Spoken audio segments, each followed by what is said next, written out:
Tim, I know you wrote an article.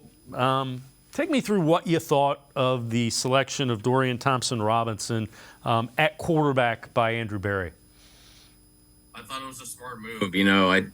I know people are going to say, why are you taking a quarterback? Deshaun Watson's your quarterback potentially. And yeah, that's true. But at some point, you also have to develop a backup quarterback, as we saw with the San Francisco 49ers with Brock Purdy backing up Trey Lance and Jimmy Garoppolo. You need depth at quarterback because you need a guy who's ready to play because they're always one play away when your starter gets hurt. And I thought Thompson-Robinson was a great fit for this team because he has skills that are very similar to Deshaun Watson. He's mobile, he's accurate, he processes very well, and he's even got a little improvisation in his tool bag. What I think it can hamper him, at least right away, and really before he should even be seeing the field, is he's got to put on some weight. He's only just a shade over 200 pounds, so he's got to put on some more weight.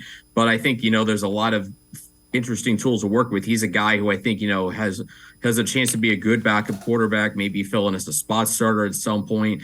And I think, sometimes for a backup quarterback, that's all you need. You don't necessarily need two starters. You need a guy who can come in there, fill in a pinch if necessary, and, try to lead the team in a position to win, and then rely on the talent around him to help kind of get you back across the finish line. And the other thing I think about when I think about backup quarterbacks is you want a guy who, when your starter gets injured and you put your backup into the game, that you don't have to drastically change your offense. It can be very similar.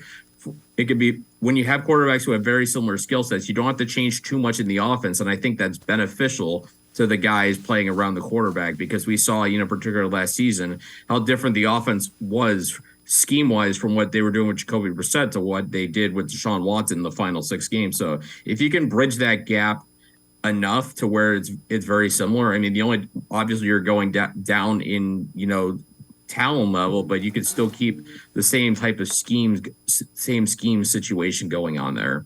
Yeah, the other thing is you hope he develops into an asset. If he plays really well, you hope you can trade him and get another draft pick for him, because he can't break into the starting spot.